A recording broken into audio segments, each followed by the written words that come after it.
you know a movie has to be good if it's about a corrupt pastor killing women, and I'm immediately sucked in. Let's have an animated discussion. Harry Powell, a devoted man of God, thinks he found the answer to his prayers when he ends up in the same cell as a man who's about to be executed for stealing $10,000 and murdering 2 officers. This movie stars Robert Mitchum, Shelley Winters, Lillian Gish, and was written by David Grubb, James Agee, Charles Lawton, and was directed by Charles Lawton. This movie literally hooked me within the first 5 minutes. The beginning gave me Twilight Zone vignette vibes, which is always going to make me a quick fan. But then when we hear the Bible verse warning about the wolves in sheep clothing, and then we see the dead lady in the cellar, it got me so fast. It just got me so fast. I almost paused the movie and thought about doing a live watch on my TikTok because I was living for everything that was going on in the film. It just would have been so much fun to watch with other film goers. So maybe that's something I'll do in the future, because I really wanted to have a live conversation as I'm watching this in real time. I have a strong fascination with corrupt religious leaders, maybe because I grew up in the church and it was always so fascinating to see how something shapes someone. This movie was fascinating in the sense that it absolutely had a logical thought line of why this man thought he was in the right. Corrupt religious officials are nothing new. They will never be anything new. They are a tale as old as time. And so you would think I'd get tired of it by now, but I get so fascinated to see people so dedicated to good and their interpretation of good. And I'm usually not a fan of movies where the victims are always just women, but for some reason, this movie just gripped me immediately. Powell, the preacher, was a fascinating character. Like, genuinely fascinating to me. I hated how charismatic and engrossing he was. Even when he first showed up in town, he talked about how he was the pastor for the prison, which, how smart is that? It takes all doubt out of people's mind and even helps them trust in him a little bit more. His ability to even sell everyone on his tattoos was wild to me, because I feel like tattoos were mainly non-existent back in the day, especially for people of the cloth. And yet he told such an engaging story with them that everyone was like, oh, he must be a dedicated man of God. Even his moments alone, when we first meet Powell, he is driving from one of his murders and he just has this whole conversation with God where you see how deeply he believes in what he's talking about. This isn't a lie to him. He's not just swindling people and lying about what he thinks his mission is. This is genuinely what he believes he's supposed to be doing. Having these real conversations with God throughout this whole journey. I was literally wrapped in everything he was saying. Obviously, I didn't believe it, but just how dedicated he was into these beliefs was just... It's so fascinating. It's so fascinating to me to watch people just believe it. Like, Date Bio, they just believe it, you know? The way he swindled everyone found confirmation in his work when he's praying. He truly believed in what he was doing, in that he had the Lord on his side, praying for help, for support. How fascinated me. It's so interesting. It's just so,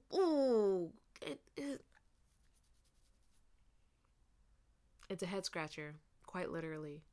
I looked up the inflation rate, and $10,000 back in the day was the equivalent to $121,362.69. Which it sucks, because the father worked so hard to protect his family by getting them this money that he ended up putting them in a horrible fate, even worse than if they were poor.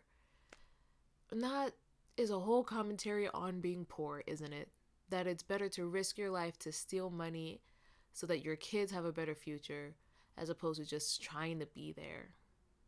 That's crazy to comprehend and think about, but it's so true. It's so much better in a lot of cases, or we think it's so much better, to do whatever it takes to get what we need, consequences be damned, as long as other people are taken care of, not realizing how important it would be if we were just there, struggling together. Guys, you know me. You know how I feel about this stuff. Our first conversation with Powell, where he says, Lord, I'm tired. Sometimes I wonder if you really understand. Not that you mind the killings. Your book is full of killings, but there are things you hate, Lord. Perfume-smelling things, lacy things, things with curly hair.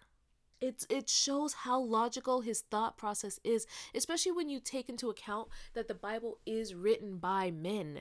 The Bible is written by men, so a lot of times the way women are portrayed in the Bible aren't the best.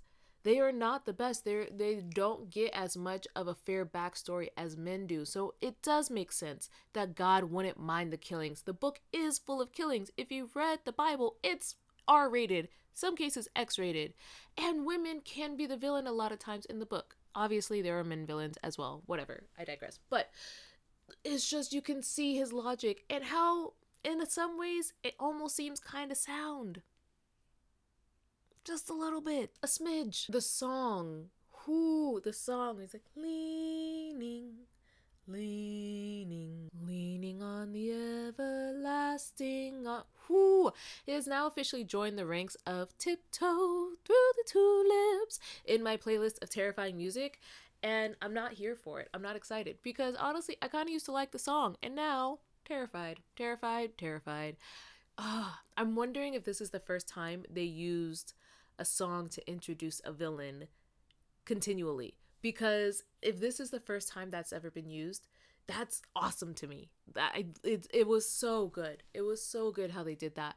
And it was so interesting because there was a lot of influence. This movie has influenced a lot of people. There is I saw a video where Spike Lee talks about the love and hate on Pal's arms, or why he has the rings for love and hate in Do the Right Thing. And I'm just like, you can find inspiration everywhere. One of my favorite images of a double entendre was when Pal was watching the burlesque show with a scowl on his face. As he's watching this, the camera pans down to his hand that says hate on the knuckles, and then he puts his hand in the pocket, and then his knife clicks open. And what's so interesting is it absolutely looks like he's getting a hard on. Like, it just it's, oh my gosh, it shows the tension age as old as time, where a man is aroused with a woman and then is mad at being aroused by a woman. This is the whole premise of the song Hellfire in Hunchback of Notre Dame. This fire in my skin, this burning desire is turning me to sin. The only way to justify a man's weakness for falling for a woman is to blame the woman for tempting them in the first place. He talks about, during the scene, he's like, God, there's a whole world of them. I can't kill a whole world of them. His hatred toward women is just so, and he's just like, this is my mission from the Lord, to kill all these women. And that's why I need the $10,000, so I could just keep killing women. Okay, let's start talking about some characters. Willa was a tragedy for me. She's just a young mother who's trying to figure out what life meant for her. She wanted to be clean from this whole drama with her ex-husband and was hoping that maybe truly one day, she would be able to start her life over again. Even when Pal berates her on her wedding night, she is convinced she is the problem.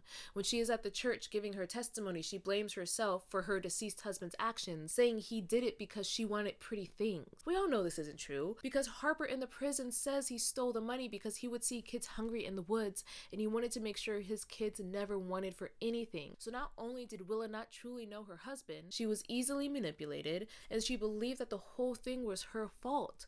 Trauma leads the brain to protect us in crazy ways, and the main way we do that is coming up with answers that we don't always have, even if they're not true. My brain made up some insane things for when my ex died, and I had to dismantle those truths to help me see the truth of the situation, because I needed answers for a lot of things. And so my brain made some up, and my friends had to be like, that's not true. Like, you can't sit in that memory that way, or it's going to eat you up alive. But that was how my brain was protecting me in that moment. And we see this here. Willa is blaming herself and trying to find retribution, because if she can get forgiveness, this won't happen again. She won't have to deal with this again. Willa's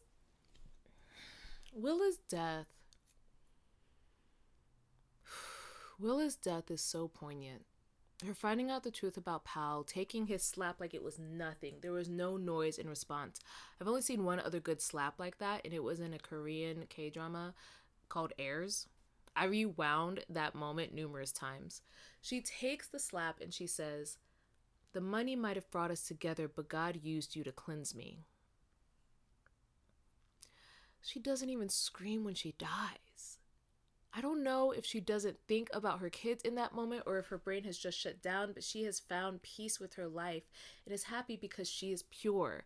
As she said earlier, she was just a quivering with cleanliness, which, what a line. This movie is rife with crazy lines, and I am living for all of them. Which brings me to my question. Is a happy ending happy if only the person whose ending it is happy? She found peace and was ready to die. She felt pure. And is that a good happy ending for her? Of course, if life was different, she could have had a better one where she gets to watch her kids grow up, but does it count as a happy ending for her? Obviously not for her kids, but for her. She found peace and she was happy that she was pure. Is that a happy ending for her? Or is it a tragedy because everyone else knows, no, this is not okay? What constitutes a happy ending?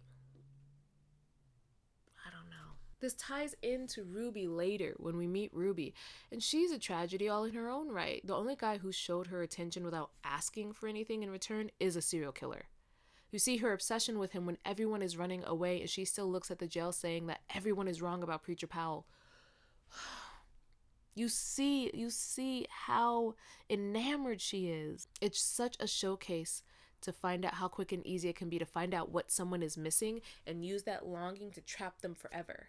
In a society where everyone is more lonely than ever, I think this is a really important thing to notice, and it's just hard to watch. You know those barber videos that have been coming out recently where someone gets a haircut and they look completely different than they did originally? Like, have you ever seen the comments on those where people say, oh, I absolutely would not have recognized Clark Kent as Superman? Like, have you seen those? I think this is one of those moments. It's really easy to say, oh, that's too quick. There's no way anyone would fall for Powell's charms that quickly. I think for someone who feels lonely and is looking for love, a kismet moment like this could absolutely happen to someone quickly. It could feel like fate. It could feel like what they've been waiting for their entire life. It's how cults get people so quickly. It's that if you find what someone's missing and you are able to give it to them, even if it's not the real thing, since they don't know what the real thing looks like, it's so quick to grab them. There's a great contrast here that this movie really takes the time to explore that I'm obsessed with, and it's the dichotomy between Mrs. Spoon and Miss Cooper. I hate Mrs. Spoon. I hate, loathe entirely. I hate Miss Spoon. And this isn't the opposite side of love. No, I just fully disdain Mrs. Spoon.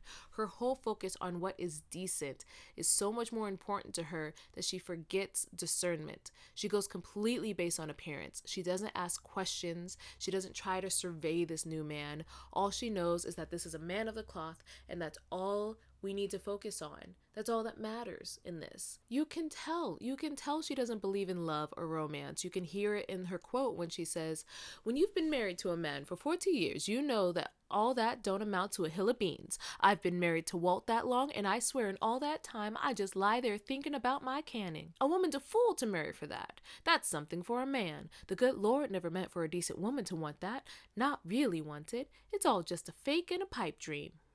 I literally put in my notes, man, this woman is not getting laid well at all. No wonder she's so ornery. Mrs. Spoon doesn't listen to the poor widow and her reservations. She doesn't listen to the children either. Not only that, but when Powell says that Willa ran away, she is more likely to believe Willa than listen to this man she just met months ago. Doesn't even think to wonder if anything's up. No wonder Willa doesn't trust herself. She feels weird about this guy and still falls for him because no one will take the time to believe her. She's almost more responsible for the bad that happens in the children's life than their father, who got them in this mess in the first place. Also, yeah, Harper, why are you telling people in prison that you stole $10,000 and hid it near your family? What are you doing? You're trying to protect them, and now you're telling everyone 2 kids have $10,000? Even when she finds out she's in the wrong, you see her lose her mind and bring a mob to the restaurant where the kids and Miss Cooper are trying to relax after a hard trial and starts a riot. I believe she responds in such a way because of her guilt, but that doesn't make her any better. She doesn't know how to process and apologize. She just keeps blaming other people. She just stresses me out. I can't stand her. She takes no accountability. She doesn't really think things through. She just goes on what looks good. Just goes on what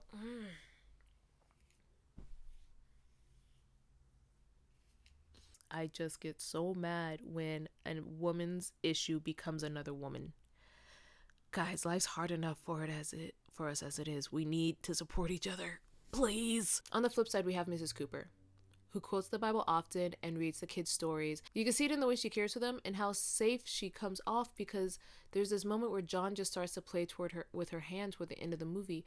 And that scene alone shows a vulnerability in John that we haven't gotten to see in this little kid throughout the whole movie. He's had to be strong since we meet him, which is right when his father shows up ready to be arrested.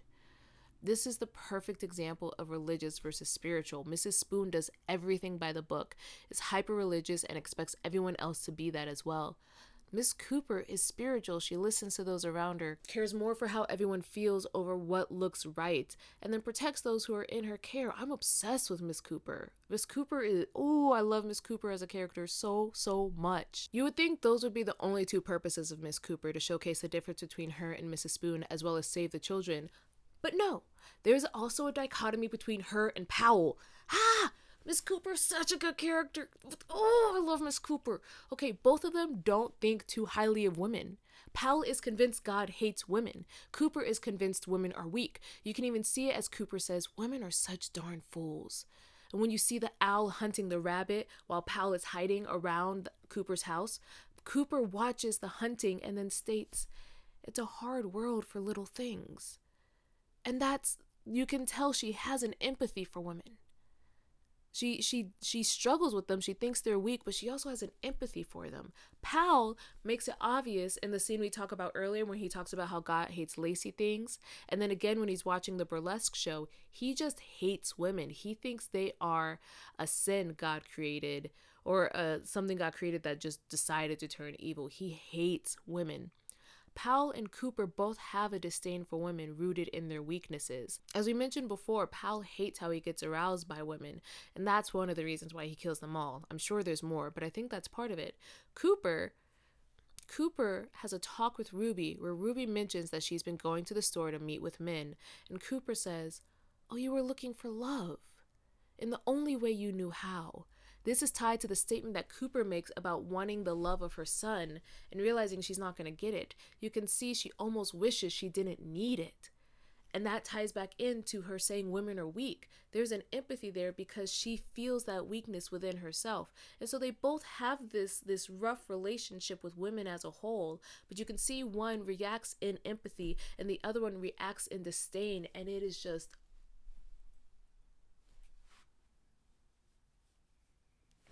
guys, both of them see women or being a woman as the cause of their problems, but the way they both handle it are obviously very different. Cooper works to show women a different way to live and to raise them carefully. Powell is convinced he's doing the Lord's work by killing them all. He tells God there's a whole world of them. I can't kill a whole world, God. That is something you hear prophets say in the Bible. It's like, there's so much, I can't do it all alone. Like they feel the weariness of their mission. It's like, that's a lot. I'm one man. You hear that a lot in stories about prophets and people who feel like they're doing the Lord's work. They talk about how weary the work is and how they're only one person. Powell fully believes this about himself. It's just, ugh.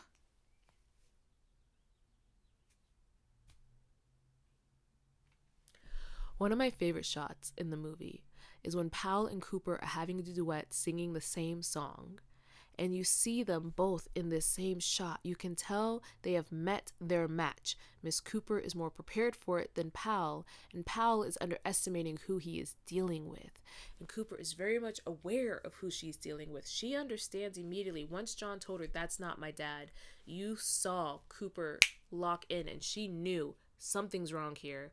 I don't trust this man, and he's been doing this for a while. You can just tell she's aware, and you can tell Powell's like, this is just an old lady with a bunch of kids. She ain't gonna be able to do ish. And I love this shot of like both of them just, they're not facing each other, but it's a showdown. And it's just like, I feel like I'm about to watch a wrestling match. I'm just ready to go. Cooper is such a multifaceted character. She shows the opposite side of two characters, as well as becomes the hero of a movie and wrestles with her own weakness. That's a lot for someone who's not even the main character. It's giving Aragon. Like, it's giving my captain, my king. Like, she is just handles her responsibility, leads people, is the antithesis of a different character, loves hard. Just like, listen, that's my Aragon. I want to talk about little John. Poor John. He's so strong. Having to be strong watching his dad get arrested. But then as his dad's getting arrested, you watch him clutch his stomach during that scene. But he made a promise to his father, and so he doesn't react. He just holds on to Pearl and does what he can to keep her safe throughout the whole movie. And it's not until the end of the movie when you genuinely see the toll that this has had on him when he watches Pal get arrested. If you look carefully, you see that he clutches his stomach again, almost looking like he's trying to hold back, but then he just loses it and then starts to whimper saying, don't, don't, don't. And you start to see him running to hit Pal saying, Dad, stop, take it back, please, take the money back. Here, this is the moment where John finally realizes he can break. His body can't take anymore. He's a little kid, I think he's under 10. And in this moment, he says everything he couldn't say when his dad was arrested. He's like, Dad, just take the money back. I'd rather you. I wish I could have you, not this money. He shows that his brain finally knows this whole nightmare is over, which is great. But he can now react in the way any child should have been able to react from the beginning. And it is heart-wrenching. It is devastating. They don't write women well. And that's frustrating. The only woman they write well is Mrs. Cooper. And even then, Mrs. Cooper doesn't like women, you know? And so it also makes me wonder if Charles Laughton just doesn't like women. I haven't watched... Oh, yeah, this is Laughton's only movie. I remembered. Laughton never worked on another movie after this. So I don't know what his opinion on women is. Honestly, for this to be your only movie, it's a solid movie. But what issue do you have with women, my dude? Like, what's going on? Even Uncle, who, like, hangs out with John... He's like, man, leave it to a woman to give you problems. When John says he has to watch over his sister Pearl, like, Pearl didn't make that an issue.